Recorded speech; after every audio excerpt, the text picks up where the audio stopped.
Hello, this is Dr. Do again. This video is outside of medicine. Continue to read the Iliad by Homer. I'm going to continue to read. Next, Diomedes killed two sons of Dardan Priam, careering in a single car. Enchimon and Chromius, as a lion charges cattle, Calvis and heifers, rousing the deep glades and snap their necks.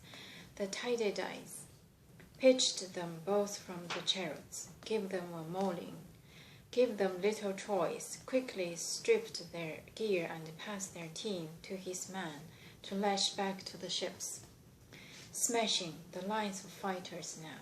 But Aeneas marked it all, and obvious to the rain of spears he waded in, hunting for Pandarus, hoping to find the archer.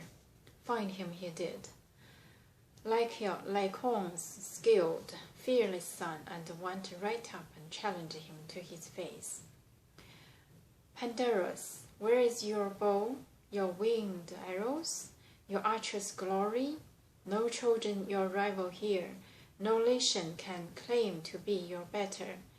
No, so up with you now, lift your hands to Zeus. You whip an arrow against that man, whoever he is, who routs us, wreaking havoc against us, cutting the legs from under a squad of good, brave men, unless it's a god who smolders at our troops. Enraged at the right we failed, when a god's enraged, there is thunder at our head. The Lycaon's shining son took up the challenge. Aeneas, counselor of the Trojan, armed in bronze, he looks like a Tydeus' son to me in every way. I know his shield, the hollow eyes of his visor, his team. I watched them closely, and still I could never swear he's not a god. But if he's the man I think he is, Tydeus' gallant son, he rages too with a god beside him, not alone, no, a god with his shoulders shrouded round in cloud, who deflects my shaft to a lesser mortal spot.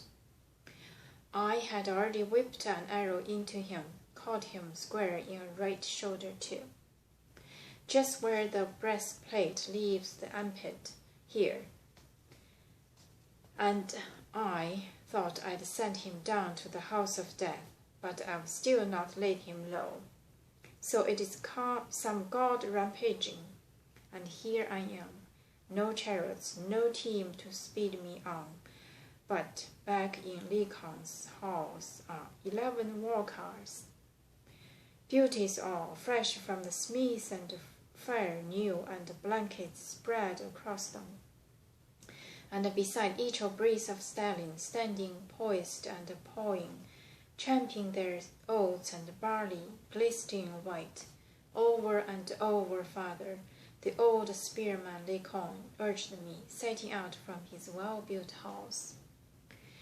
Take those teams and cars, he told me, mount up, lead the Trojans into the jolting shocks of battle. But would I listen? So much the better if I had.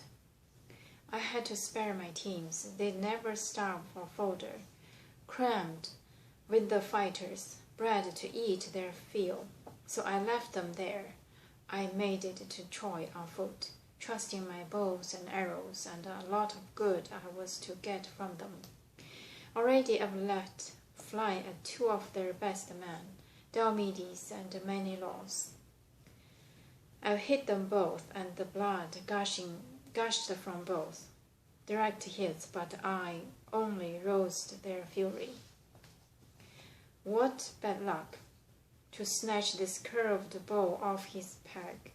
That day I marched my Trojans hard to your lovely town of Troy, to please Prince Hector. But if I get home again and set my eyes on my native land, my wife and my fine house with the higher vaulting roof, let some stranger cut my head off then and there if I do not smash this bow and fling it in the fire.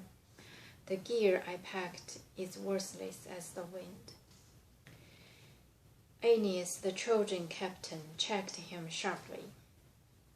No talk of turning for home, no turning the tide till we wheel and face this man with team and car and fight it out with weapons hand to hand. Come, up with you now, climb aboard my chariots, so you can see the breed of Troy's team, their flair for their own terrains as they gallop back and forth, one moment in flight, the next in hot pursuit. They'll sweep us back to the city, back to the safety. If Zeus' hands tidy a sun, the glory once again. Quick, take up the whip and glittering reins. I will dismount from the car and fight on foot. On your engage the man and leave the team to me. The shining son of Lycaon made the choice. Take up the reins yourself, Aeneas, do. They are your team. They'll haul your curving chariots so much better under the driver they know best, if we have to beat retreats from Diomedes. God forbid they panic, skittish with fear, bark and never pull us out of the fighting.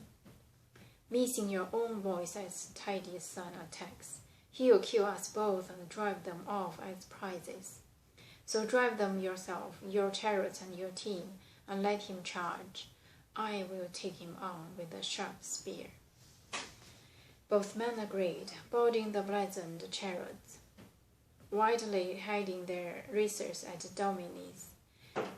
Now, Caponius, gold son, Sthenelus, saw them coming and quickly alerted Diomedes, warning flying, Tydides, joy of my heart, dear comrade, look, I see two men there beating down to fight you.